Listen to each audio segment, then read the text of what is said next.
What's up, y'all? We are back with another video. And you already know what it is. This is your boy Mo. And your girl Gogo. And we are the Machos Machos for life. Alright, guys, so we want to do more of like talking to camera, you know, just answering a few questions. And today, we decided that we're going to do what, babe? Tell them. We're going to ask each other deep or funny or existential questions that we have never asked each other before. We have never asked each other these questions. So she has no idea what I prepped. And I have no idea what I prepped. Exactly. So this is the fun part. You guys get to laugh with us. We promise to be as real and honest as possible. No skipping the question. No cap. No avoiding the question. Okay. Okay? Okay. Answer everything. Unfiltered. I'm really excited for this video. I feel like this is going to be a long chit-chatty video that you guys can turn on like a little podcast. Put it on while you're cleaning, put it on while you're driving, put it on while you're studying. But yeah, you're going to get to know us a little bit better, and we're going to get to know each other a little bit better if that's even possible. Oh, yeah, exactly. So, let's get into it. Okay, this is a good one. I'm going to start with something cutesy. All right. Okay, my question to you is, what's one dream that we haven't chased together yet, but you hope that we do? Ooh, we haven't chased together. Retirement. What a dream. What a dream. Listen, I want to just retire, you know, and just travel the world with my wife. I've always told her, like, me and her getting away, finding a private island, and just living there for the rest of our lives. Yeah. So, yeah, if a dream would literally just be financially stable and we're able to, like, not that we're not, but, like, just, you know, for the long run or for the long term. Financially stable without working. Exactly. Financially stable without working, basically. Yeah. So, yeah, that would be literally my dream. My wife and I traveling, and our kids, our future kids. Yeah. You know, just traveling the world, living it up, chasing our dreams, doing just things that keeps us passionate outside of work, you know, whether it's her doing her pottery, you know, coffee shop, whatever her dreams are, whatever my dreams are outside of like what we are doing now, but like basically retirement kind of dreams. I don't know if it makes sense. More following passions as opposed to working. Exactly. Like, or passions alone without working. Absolutely. Yeah. Because right now we're trying to manage both. Yes. Okay. So yeah. I love that. That's it. So, it is my turn. You can't look. You're a cheater. And my question is to you, baby. What insecurity of yours holds you back the most? Oh. You clocking my tea, babe. What insecurity do I have that holds me back the most? Yeah. This is going to take a little bit of thought. No. Take your time. I don't feel... So, you know I'm not an insecure person. Yeah, no, I know that. And I don't think you, Jesus, struggle with a lot of insecurities. I have before, but it's not like a daily occurrence. And I feel like if I do struggle with an insecurity, it doesn't hold me back. Let's put it this way. Something that, you know, you wrestle a little bit with it until you get on the other side, you know, particularly following your passions or things that you really want to do. But this thing, like, is a constant thought or like exactly. Like, it's not as easy as like, okay, I'm getting up and I'm going to do this. Even though it doesn't stop you, which is a beautiful thing because other people, I feel like other people don't have that. It takes you fighting a little bit to get to the other side and eventually embracing what it is that you want to do or doing that thing. Totally. But it takes time to get there. Let's give examples. You want to dance, right? You want to... You know my you exactly. Okay, let me think. Exactly. Let me think. So let's talk about that. Let me think. After long pondering, I would say the one insecurity that holds me back that I have to like push towards for it to not stop me would be right now in my current season of life. And I hate to say this, and it actually makes me a little emotional, would be this timidity thing that I've been dealing with.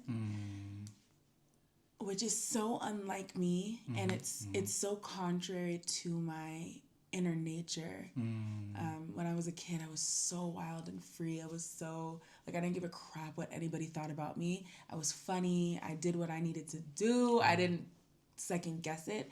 And I feel like I definitely am still that way. Like I'm a highly confident person, but if I look really deep, the things that I want to go full force in, I don't give it the same veracity that I want to if I didn't have that timidity there. Right. Like, for example, I love dancing.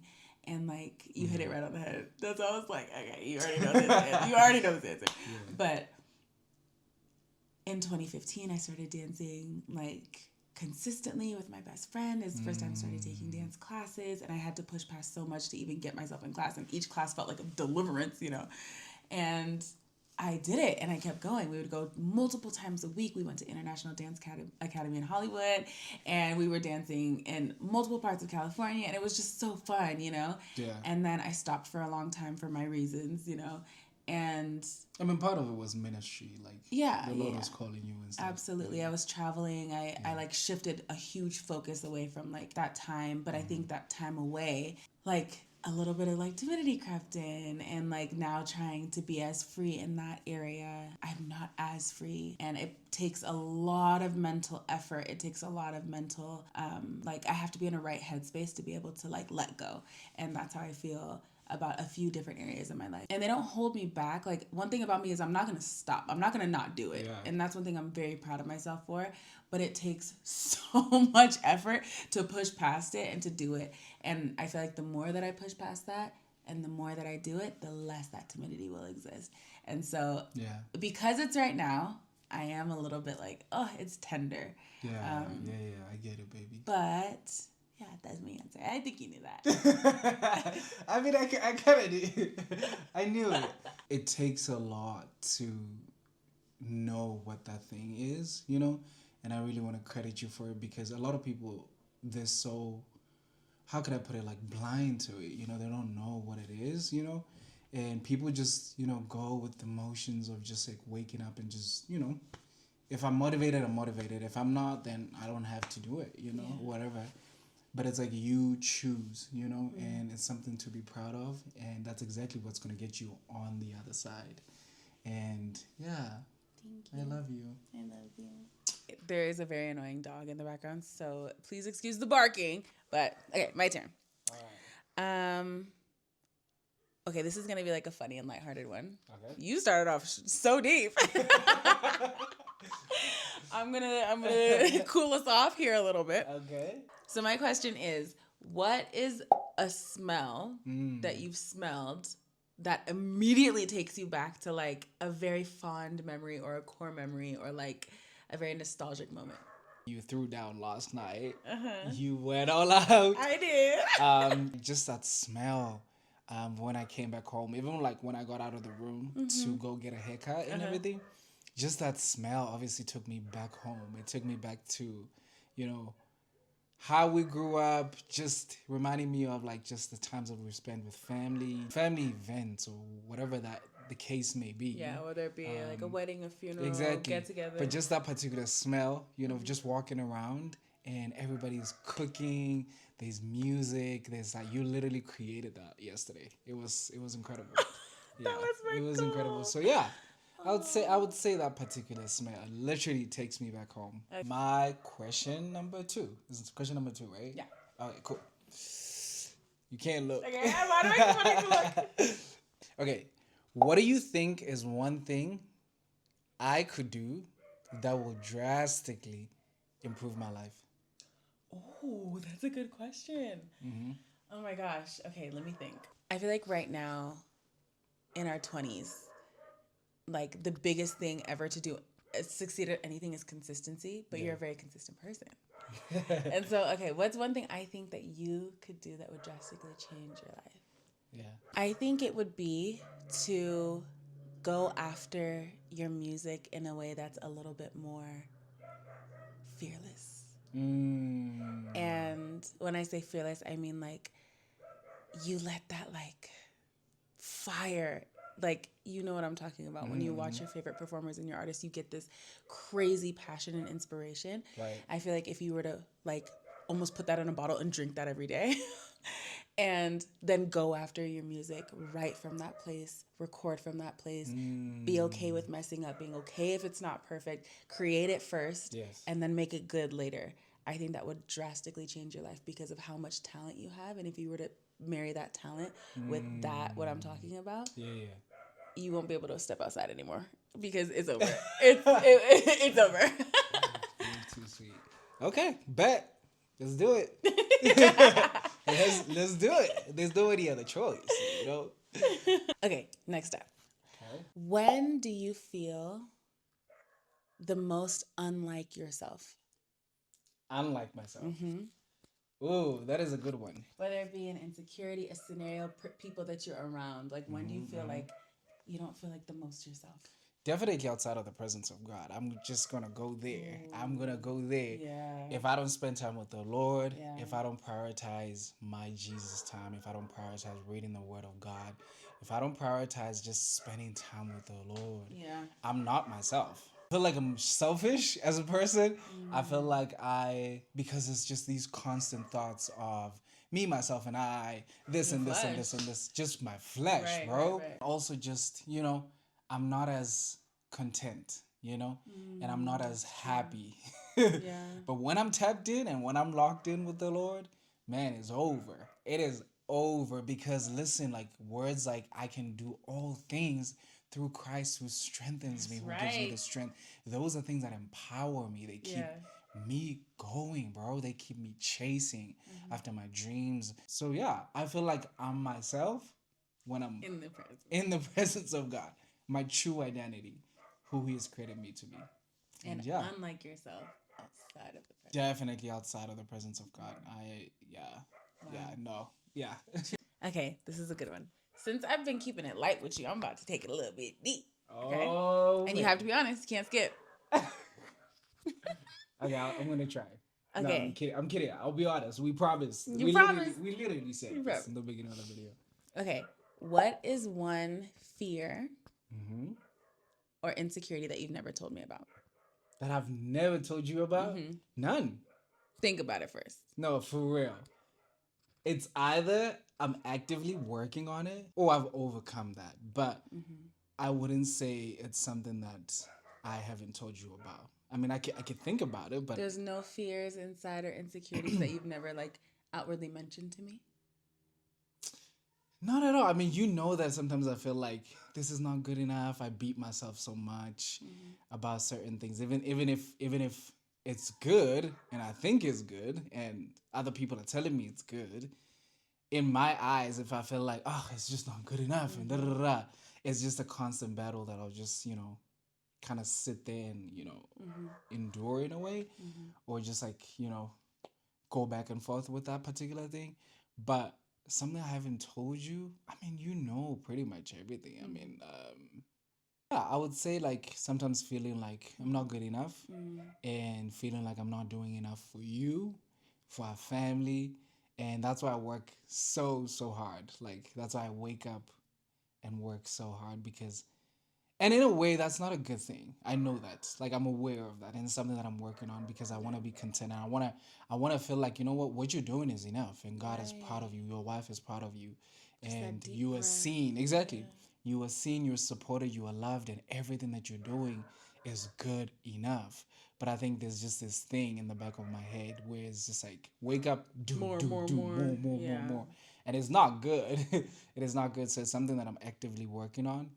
But something that I'm withholding or you don't know about, I wouldn't say necessarily withholding, but like you are not aware about it doesn't exist.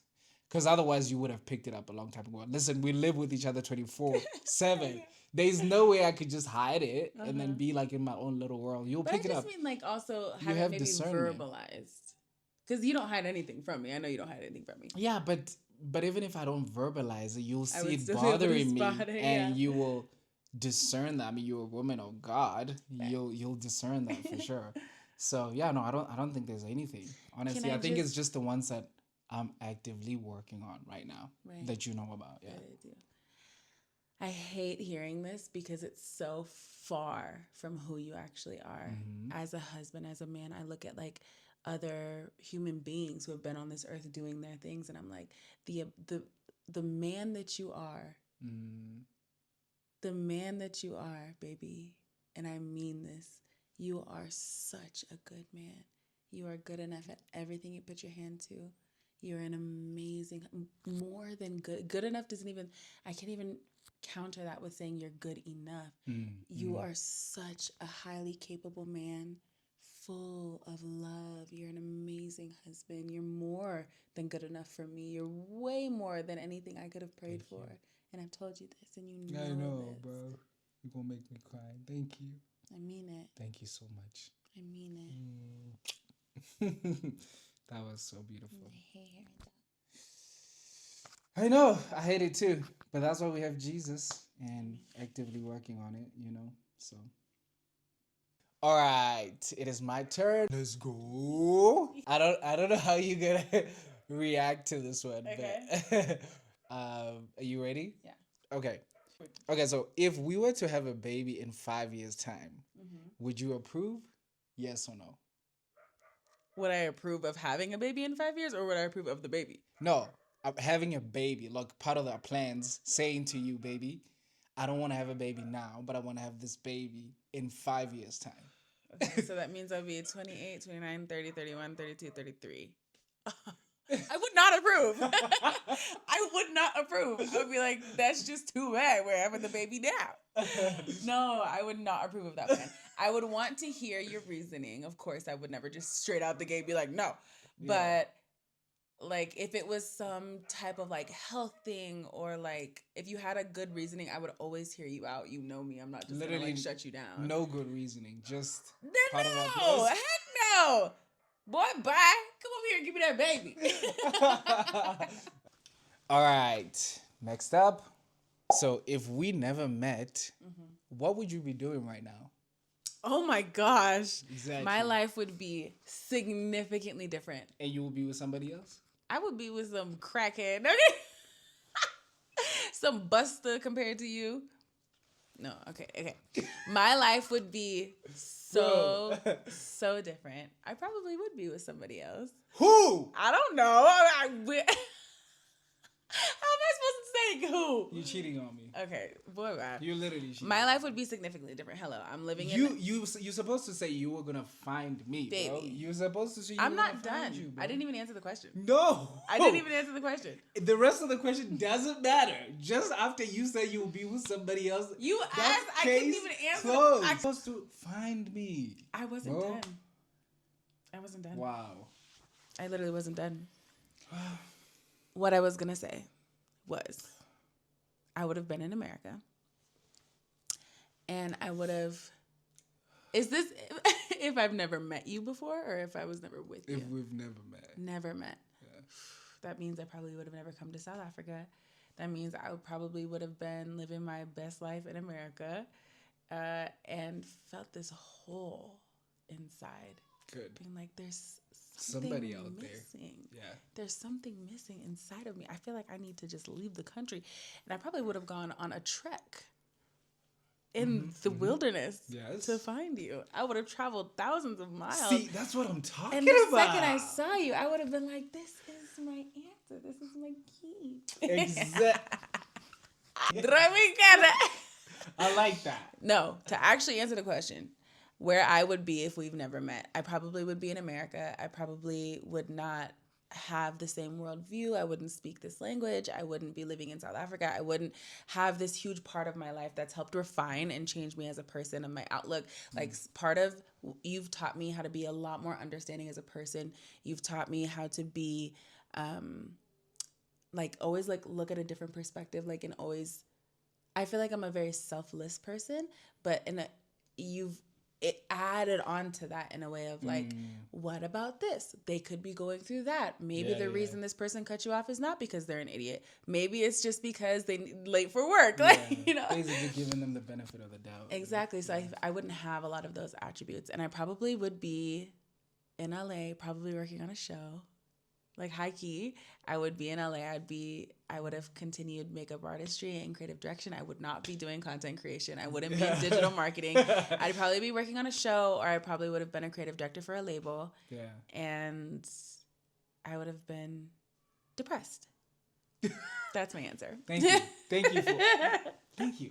See, I brought happiness and joy. You brought everything that literally everything that I needed and the things that I didn't even know to pray for, the Lord brought through you. Bro, that's how I feel. Things I didn't even know to pray for. That's literally how I feel. It's crazy. It's literally the same with me. Like, we're perfect for each other. We're like literally the things that I prayed for, I got. Glory to God. And the things I didn't even know to pray for, the Lord gave me in this man. You've made me better. You've made me a better person, babe. Why are you so great? Okay, next question. If there's one thing that you could do differently as a husband that would improve our marriage or make me as a wife happier or you feel more fulfilled as a husband, what would it be? It is to push you more. It is to push you more and to... I love that for me. Yeah, no, it's definitely to push you more. Wow. I would say push each other, but like obviously I'm talking about you. It's to push you more to go after the things that you really want. I know that I'm doing that, and I know that I encourage you and stuff, but I think like be more hands-on, if I could put it that way, like making sure that you are actually doing this thing, and if there's fear in your life, making sure that you're doing something about it and you're overcoming it and you're getting my support, you're getting my love, checking in on you to see where that is at. Like, are you overcoming it? Did you pray about it? Did you experience it today? What's happening in your life? Do you feel like you are working towards the things that you want to achieve or do? On top of that, making sure that if I could take on some of the responsibilities that you have to do that so that you have time to be able to chase after those dreams. But you do that. And you do that. No, I do that, but I'm just saying, like, you know how we can like schedule it to make sure that it's scheduled for you, just for you to say, okay, this is what you're gonna do, babe, and I really want you to do this because I know that this thing brings you life. It really like inspires you, it encourages you. It like when I had to cancel my pottery class so I could finish working. Exactly. On a Saturday. Exactly. So things like that. Exactly, things like that. So yeah, that's what I would do. All right, next question. It is, what was the last fear you overcame and how did you overcome that? I don't know if I can say this on camera. What is it? Okay, I'm gonna say it. And if we need to cut it out, we'll cut it out. Talk about it, bro. You're not gonna say that after when I'm done. Oh, okay. I'm gonna say it, and then when we're editing, if I feel like it's too much, I'm gonna cut it out. Okay, because I feel like I know what it is. You do know what it is. Oh my gosh. This is just a quick one. What color reminds you of me and why? Black. What do you mean? Because you wear it all the time. Really? So it is black. So when you see black, you think of me. Yeah. All right. Next question is, what story from your life will you tell our children? Oh my gosh. I will tell them every story.